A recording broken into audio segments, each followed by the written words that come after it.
Okay guys, so that's the end of my documentary, and I did want to follow up with just saying a few different things. Again, I think the decision to vaccinate yourself or your children is entirely that. It's your decision, and I think if there is any cause for concern with any parent, then I think it should still be our choice whether we decide to vaccinate ourselves or not.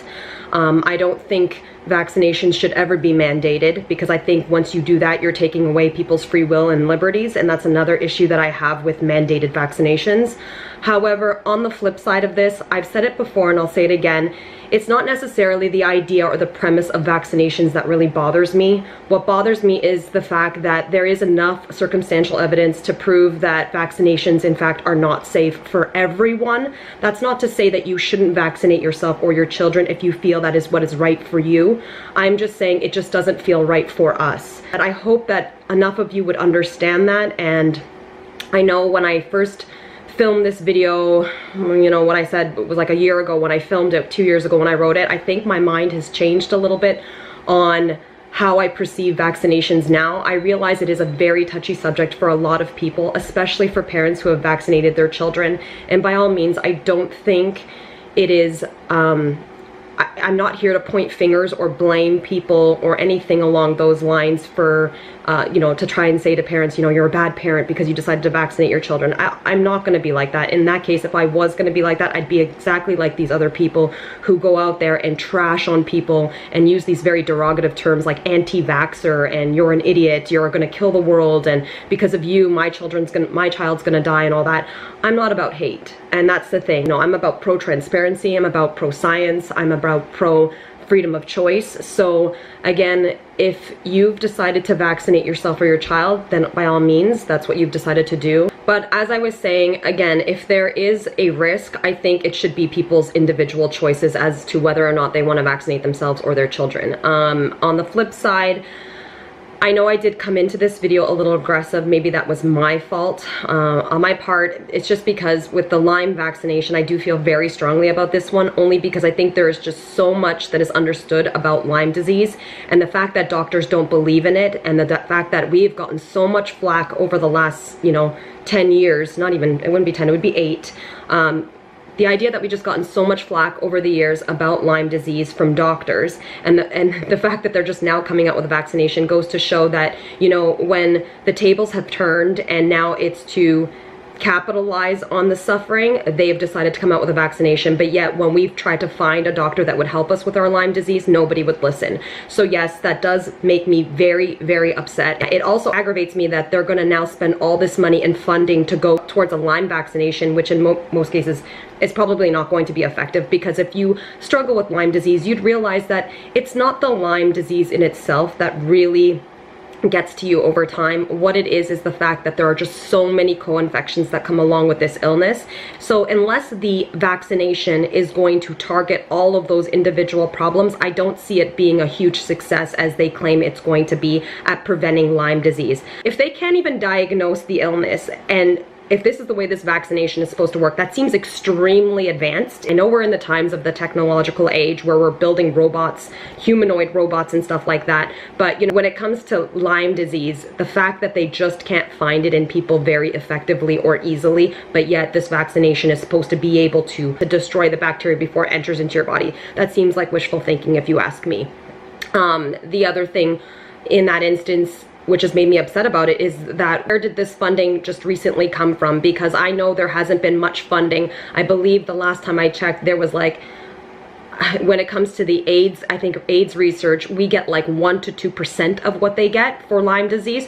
So where is it that we're finding this funding to make a vaccination, but yet we don't have any funding to help treat those of us that are already currently struggling with this horrible illness and have had it for, you know, 5, 10, 20, 30, 40 years? Where's the funding for that? So on the flip side, I think if you want to release something like this, or if you are somebody that's responsible for creating this vaccination, wanting to release it, I question where their morals are at. That's all. And again, like I said, if you have already gone ahead and you vaccinated yourself, I am vaccinated. Again, this is another thing that I want to make very clear to everyone. I am vaccinated. I don't obviously have my full schedule because I did stop vaccinating myself in grade 8. I've never received a flu shot before in my life, and that is one that I'll never change my mind on. I think a lot of people have that feeling towards the flu vaccine, and with that one too, the other issue that I take up with that is that how many different strains of the flu are there? I find your odds of actually getting the right strain from year to year are probably next to minimal.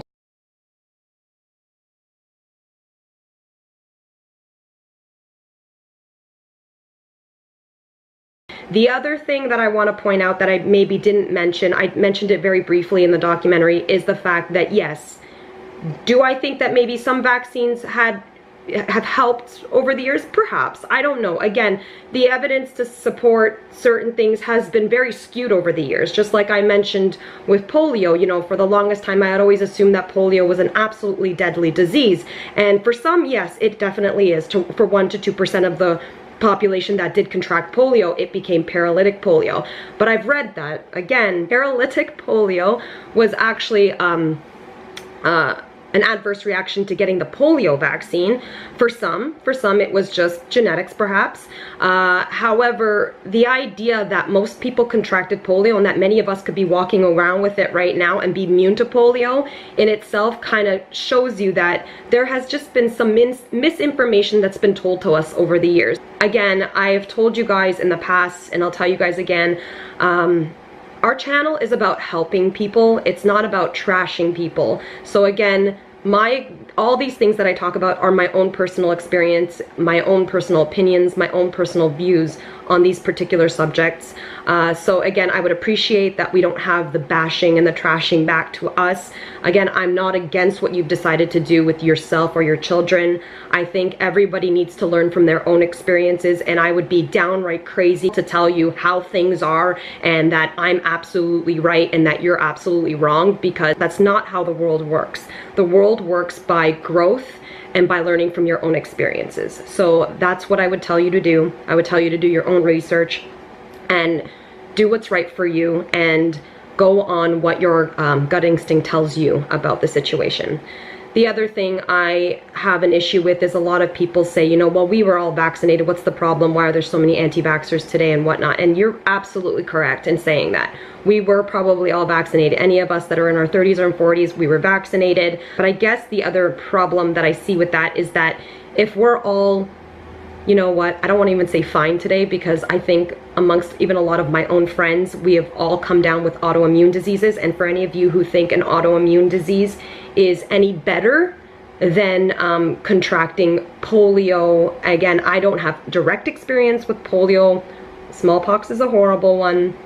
But how some of these other illnesses that they say that we've eliminated with vaccinations, again, unless you are struggling with an autoimmune disease, I don't know that you can say that you would rather your child have an autoimmune disease or autism or any of those things over any of those infectious diseases, which in some cases would be cleared up by your immune system. Because unless you've lived with one of these conditions, you really can't speak from the experience of that. I will tell you, as somebody who has struggled with chronic pain and chronic inflammation, and a person who has struggled from year to year for the last 10 years of my life having an infectious disease, which is another thing. A lot of people tend to argue that we no longer struggle that we've pretty much eliminated many infectious diseases that vaccinations have gotten rid of. But in that instance, that's not true either, because yes, we may not have smallpox and polio anymore, but then we do have things like Lyme disease now. And you know, we have all of these autoimmune conditions that these kids are coming down with. Cancer is an all-time high. We have other infectious diseases, like we still have typhoid. Polio is actually not eradicated. It still exists in the world. We have Zika. We have, oh my gosh, we have Babesia. We have Bartonella. We have Borrelia burgdorferi, which are all these things. We still have syphilis. Like, we do still have all of these infectious diseases. It's just about what you want to see and what you've decided to turn a blind eye to.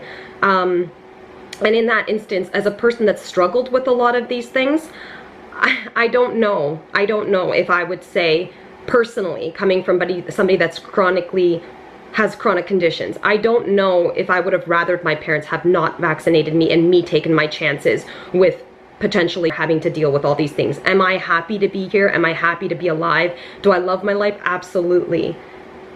Did I love the fact that I've come down with all these illnesses and I've struggled with them for so long?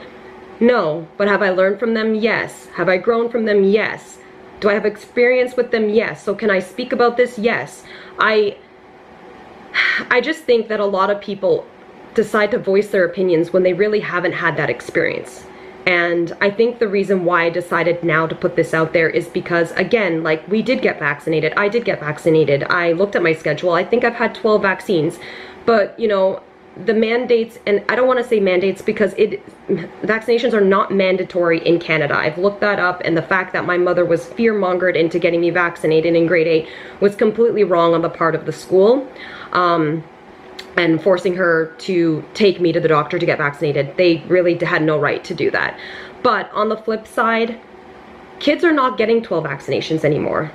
They're getting like 60-something vaccinations today. And if we are living and we're doing fine as everybody suggests, then why is it necessary that we have to give our kids 63 vaccinations? Again, as the time goes by and we develop more and more and more infectious diseases, are we just going to give our kids more and more and more of these vaccinations? Is that really the answer? Is it? I don't think it is. I just don't. I just think we've missed something, and I don't think I'm putting the blame on you or me or the doctors or anyone. I just think as a collective consciousness, as a collective whole, as a community where we need to come together to figure this all out. I think instead of fighting each other and spending all this time bashing each other about you're an anti-vaxxer and you're all for vaccines, I think it's completely useless. I think it gets us nowhere. I think it creates more hate, more fear.